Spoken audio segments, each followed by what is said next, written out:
Tantor Audio, a division of Recorded Books, presents His to Claim by Sierra Cartwright, narrated by Chris Chambers.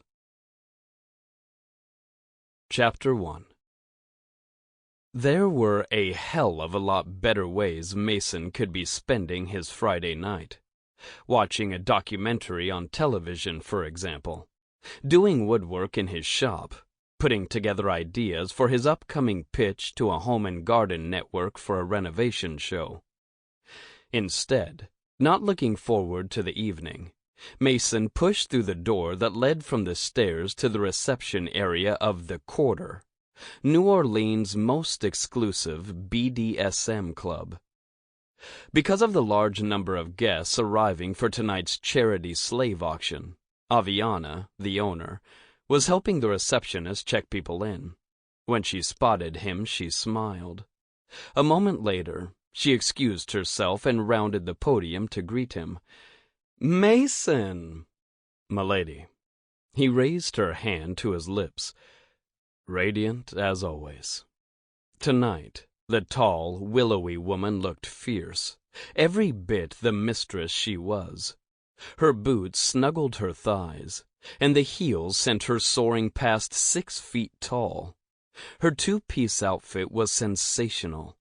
The skirt and cropped jacket-type top were brown leather armor and adorned with hundreds of metal pyramid spikes. Her long hair was piled on top of her head, and silver pins were stabbed into it, making sure none of the strands dared attempt an escape. "You look dashing," she said, smoothing one of his lapels. "It's rented." "Your secret is safe with me." It wasn't a secret. Mason spent his days in blue jeans, well-worn boots, and T-shirts as he visited his job sites. When he had the chance, he swung the hammer himself. "I didn't expect to see you." "You," he cleared his throat. "Coerced?" "Convinced me." She smiled with obvious triumph. To be fair, he owed her the show of support. They both served on the board of a charity his father had started, rehabilitating homes for the city's elderly population. And once a year, Aviana hosted a fundraiser that helped make their work possible. He'd skipped last year's event, and she'd made a point of mentioning that fact at each of their monthly meetings ever since. Still, this was the last place he wanted to be. He preferred to visit the Quarter on those rare occasions when he desired the connection with a submissive. "Program?" Aviana offered, taking one of the folded pieces of paper from the top of the podium. He shook his head. "That won't be necessary. Thanks." Mason had no intention of bidding on any of the women participating in the slave auction. "Who knows? Perhaps you might be tempted." To spend an entire weekend with a woman he'd purchased? Not likely. It had been more than 2 years since he'd invited anyone to share his bed. He checked his watch. "What time can I escape?" "The festivities should end around midnight." "Drinks being served?" "The bar is closed until the auction ends." He generally appreciated her rules. Right now, not so much. The next few hours would be much easier with a nice bourbon. A crowd entered the foyer, filling the space with laughter. "We'll catch up later," she suggested. "Perhaps lunch within the next couple of weeks?" "As long as it's friendly, with no written agenda." "Of course." He eyed her suspiciously, unsure whether she was telling the truth. Aviana turned away, then stopped to look back over her shoulder. "I'm glad you came." He gave her a half-smile. It was the best he could manage. Until he picked up the tux a few hours ago, he hadn't been sure he'd actually attend. Mason pushed through the frosted glass door leading to the dungeon that was filled with loud, thumping music, no doubt meant to excite the crowd. The first thing he noticed was Aviana's throne, placed on a raised dais off to one side where she could lord over the event. All the usual play equipment had been removed from the area. The St. Andrew's crosses were lined up against the walls, with spanking benches placed in front of them. A stage had been erected at the far end of the room. Never one to do things by half measures, Aviana had hired lighting and camera crews, and had positioned 2 large screens at angles so that all attendees would have a good view. Comfortable, padded chairs had been arranged in precise rows for the bidders and gawkers who'd paid Aviana's exorbitant admission fee. He knew exactly how much it was, since she'd billed his ticket to the credit card the club kept on file for his incidental expenses. Numerous gilded cages hung from the ceiling, all containing at least one person, several containing 2. The entertainers moved in time to the music, some holding on to a wire in the top, others grabbing the bars, a few sliding up and down. The atmosphere seethed with energy. For 20 minutes, he talked to a few people he knew, and thanked them for attending and supporting the charity. Suddenly, the lights dimmed, music shut off, and as if on cue, performers froze in place in their cages. "Welcome to the quarter." The words reverberated through the dungeon, loud and commanding. On the stage, a flash exploded, and a stunning couple appeared near the edge. They were tall, exceedingly thin, and they looked so much alike he guessed they were twins, though one appeared to be female, the other male. They were dressed identically in stark white pantsuits. Each had enormous eyes, with long, feathery lashes. Stunningly, they also sported dark hair, cut in a long bob, accented by angular bangs. Aviana was providing her guests with a spectacle. Despite himself, Mason was intrigued. The twins clapped in unison, then spoke as one. "Ladies and gentlemen, your seats, please." Dungeon monitors urged attendees toward the chairs. Mason remained where he was, back pressed against the wall. Tor, Aviana's massive, bearded chief dungeon monitor, nodded his permission to allow Mason to stay where he was. As soon as everyone was in place, the twins spoke again. "Please rise for Mistress Aviana." The doors were thrown open, and Aviana stalked into the room. 2 beautiful male submissives trailed behind her, their leashes attached to her epaulettes. She made her way down the center aisle. With each step, the gold in her outfit shimmered beneath the spotlights that were turned on her.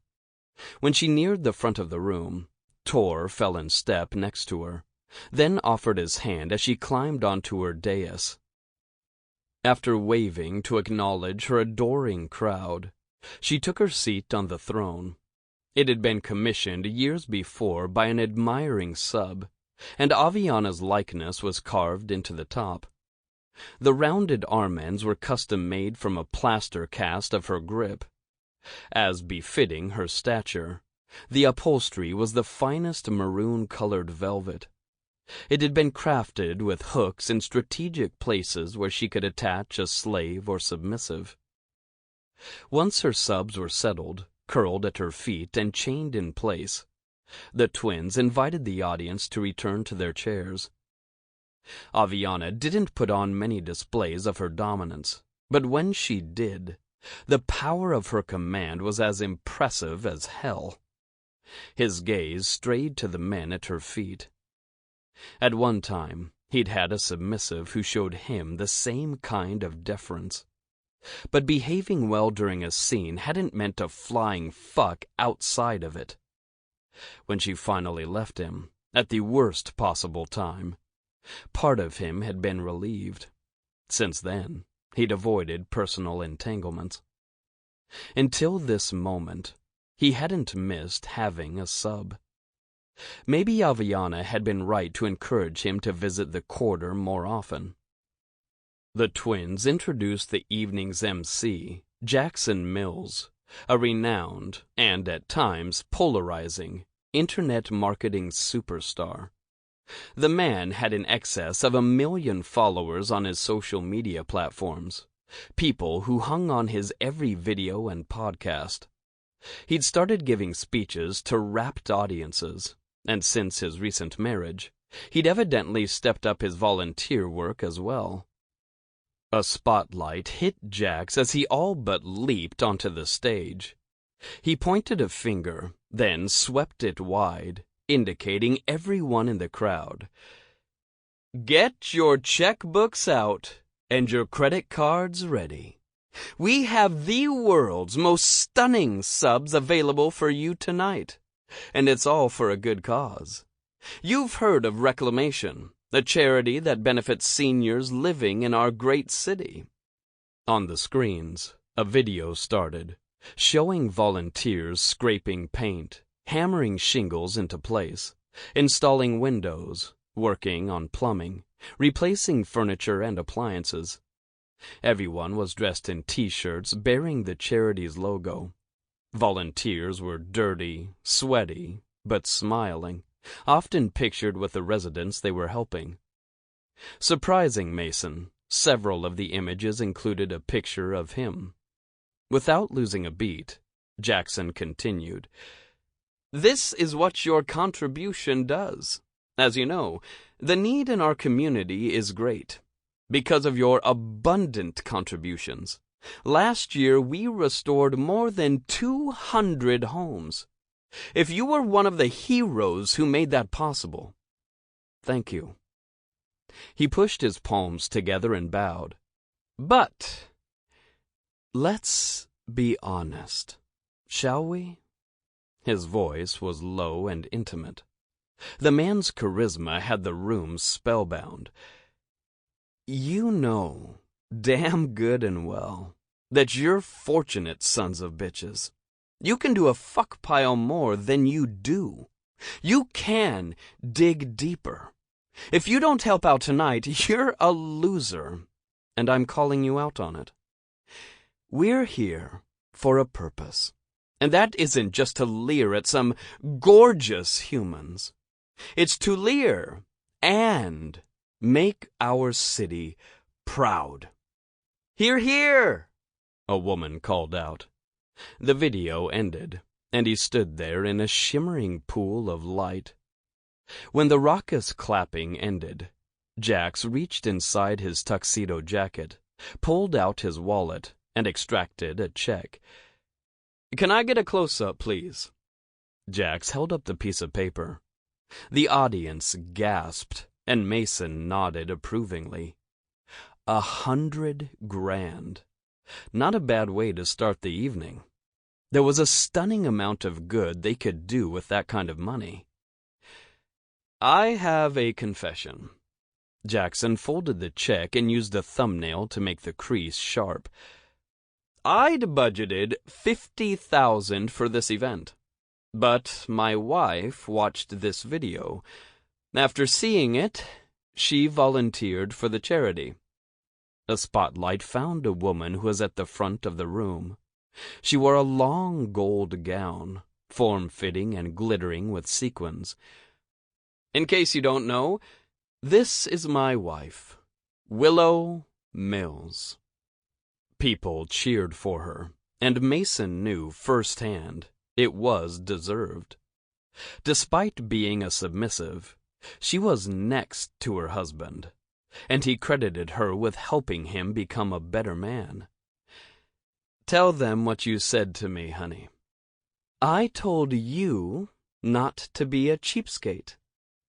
A close-up image of her face was being projected on the screen, and her eyes danced with laughter that showed the love between them. "Sir." The crowd exploded with laughter and more applause. All right, he grinned. When the attendees settled again, he went on. So I'm passing along her words. Don't be a damn cheapskate. Our seniors have given so much over the years. It's time to give back. And hey, if you're not bidding or you miss out on your favorite slave, you aren't off the hook. More hoots and cheers greeted his words. There are silent auction items in the bar and reception areas. I know you want to hear some of the highlights. How about a week on a private island in the Caribbean? Griffin Leahy has made the donation, and your stay there includes a chef and an outdoor massage for two. Images scrolled across the screens of a couple snorkeling among tiny bright-colored fish, then lounging on chairs beneath an umbrella, a cocktail in hand. A sunset was shown next, with kayaks seemingly being rowed out toward it. How long had it been since Mason had taken a vacation? Shit. He dragged his hand through his hair. Not since his dad had passed. The year before that, Mason had been swamped with trying to keep the business running by himself. Maybe that explained his soul-deep exhaustion. If that's not your style, how about a high-roller weekend at the Royal Sterling Hotel in Las Vegas? The resort was pictured, soaring from the strip with its glass sparkling against the desert sun. Though Mason wasn't a gambler, the restaurants were legendary, and the pool was the stuff of fantasies. He could sleep there for a week. Jesus, he really did need to get away.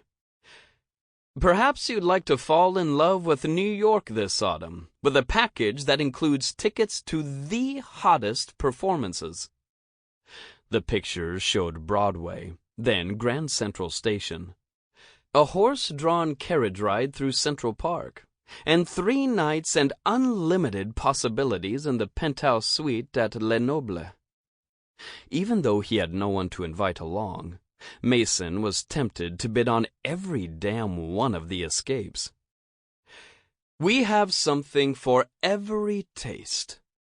How about a signed gicle by Flehy?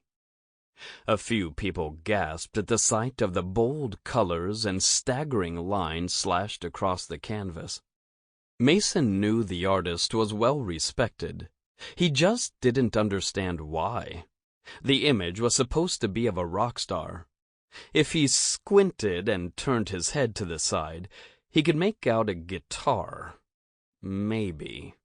Still, the man commanded a fortune from collectors. The cynic in Mason would definitely prefer that money to go to reclamation.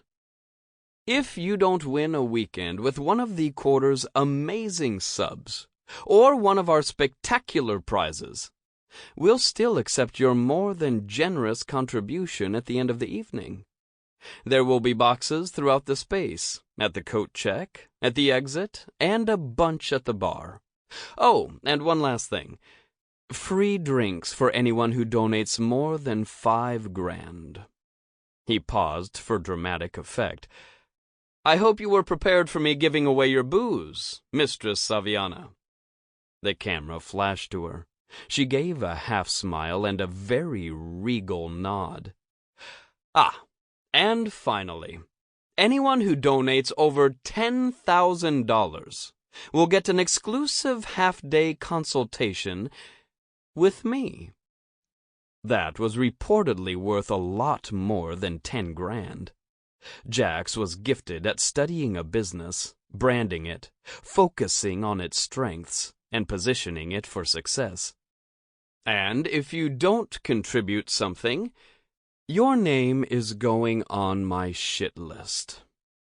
His statement was met with laughter, some genuine, some nervous. In case this is your first auction, I'll give you a little background on how the event will proceed. We have a total of 15 slaves. Yes, 15 gorgeous, well-behaved individuals. He looked directly into the camera. Who want to spend the weekend with you. "Get on with it!" someone shouted. "They will be presented for your inspection in groups of 5. After all the introductions have been made, we will have a brief intermission, and then the bidding will start. Now, who's ready to begin?" The dungeon plunged into darkness. Moments later, strategic lights hit the stage and the overhead cages with their writhing occupants. Cheers rocked the room, and music again blasted through the air, a thumping, arousing sound that penetrated even Mason's jaded senses. Behind Jackson, a black curtain parted to reveal a large rectangular acrylic platform with 2 steps leading up to it. There were other round see-through pedestals fanned out in a semicircle. Jax moved to one side, and Tor strode onto the stage. As usual, he wore a vest. Tonight, however, instead of the customary one with fleur-de-lis, this was crafted from the same brown leather as Mistress Aviana's, and it hung open to show off his honed abs. Over his shoulder was a long, thick chain, with the first 5 volunteer slaves attached to it. The group was eclectic, tall and short, male and female, of various ages and ethnicities. Men wore only a scrap of stark white material, not much more than a pouch that left little to the imagination. The women were dressed in string bikinis beneath sheer sarongs. The twins floated onto the stage. Together, they unclipped the first slave from the chain and assisted her onto one of the platforms. The camera followed each of her flawless moves. They repeated the process for each participant. When they were finished, they stepped aside while the camera panned the semicircle. Most of the slaves were relaxed, and one of the men was flexing his biceps, trying to draw attention. "There you are," Jackson called. "It's going to be an extraordinary night." Adrenaline fired through the room in the form of claps and appreciative whistles. As much as Mason wanted to be immune, he wasn't. It was a hell of a spectacle. "Ladies and gentlemen, I present Slave Number 1, Jackson said when the audience settled down. The twins helped the first sub from her platform and escorted her to the front of the stage where she stood in the spotlight. She lowered her gaze, then gave a quick peep through her lashes. It was seductive, judging by the way one member of the audience sucked in a sharp breath. It was also effective. "Fiona is looking for a top who is firm but fair. And fortunately for you, she's happy to be won by either a man or a woman." He went on to list her limits, and then asked her to turn around so the bidders could study her from every angle. "The minimum bid will be $5,000. Several people used lights from their cell phones to scribble notes into the margins of their programs. The woman, as beautiful and obviously well-trained as she was, didn't stir Mason. After she turned around and presented herself in a variety of poses, the twins returned her to Tor, then escorted the second slave, a man, to the spotlight. The process was repeated until all the slaves had been introduced. Once they were led away, the next set was brought on. Mason checked his watch. As he tried to tell Aviana, this wasn't his kind of event. He either came to scene or he stayed away. After an interminable amount of time, Tor led the final group in for viewing. And the woman who was second in line snared his interest. She was at least half a foot shorter than he was, with impossibly large, wide-open eyes, and brunette hair that tumbled over her shoulders. The gauzy film that covered her couldn't disguise her small, beautiful figure. The building's air conditioning hardened her nipples. To him, she was a tiny wisp of feminine perfection. Repeating the same process as with the other participants, the twins unclipped her from Tor's chain. As she walked toward her acrylic platform, she missed a step and stumbled slightly. The twins reached for her upper arms to steady her. All the other slaves had appeared to be veterans and enjoying themselves, but her actions betrayed her as a novice. Mason was torn. His dominant urges stirred. Part of him wanted to protect her. The other, more primal part of his nature urged him to make her his. What the fuck was wrong with him? He wasn't given to wild fantasies. Or maybe he had been, once upon a time, but that had been before Deborah. The slave gave a quick smile of gratitude before stepping up onto her display platform. The twins moved aside, and the spotlight moved on to the next contestant. But he looked toward the shadowed part of the stage to watch number 12. Her shoulders shook, and she curled one hand around the small collar she wore. He was consumed with a need to know more about her. Why the hell hadn't he accepted one of the programs? Mason checked his watch again, but for a different reason this time. He was anxious for the pomp and circumstance to be over with, so he could have a better look at her. After the other subs were in place, the first sub was brought forward. His impatience soared. He was interested in only one woman. Finally, the twins led her to the front of the stage where she stood next to Jax. Her image was projected onto the big screens, making her larger than life. Confounding him, she kept her head lowered, shading her expression. Hannah joins us this weekend from Austin, Texas. When she wobbled a little, Jackson steadied her, and she grabbed onto him. Even though he covered his mic to ask if she was all right, the words whispered through the dungeon. Bend your knees a little. It will help. She nodded and did what he said. Do you want to continue? She dropped her hand to her side and nodded several times. Just nerves. After Jax studied her for a few seconds, he continued. Hannah prefers a male dom who is patient but unyielding. Her limits list includes canes, humiliation, isolation, being shared. Suited Mason fine. He didn't like to share. Let's see your face. Jax encouraged softly but firmly, part host, part reassuring dominant. In the glare of the spotlight, she turned to him, but he nodded toward the audience. Hannah drew a deep breath before tipping back her chin. Her eyes were unblinking and a bit wild. They were a rich shade of amber, ringed with a bright gold, speaking of riches. He shook his head. That was a trick of the light and his overtired imagination. Turn around so your potential doms can inspect you better.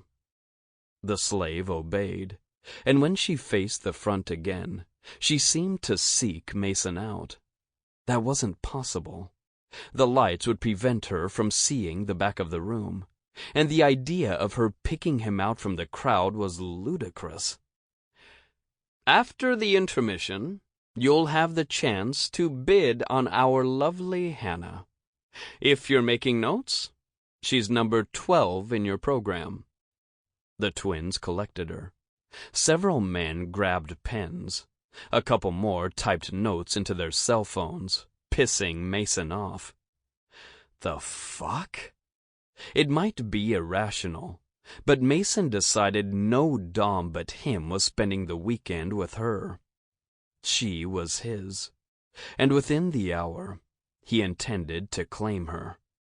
As if she knew that, she once again glanced in his direction. The auction continued, but Mason refused to take his gaze or his fantasies, from the brunette who'd awakened something inside him. Sample complete. Ready to continue?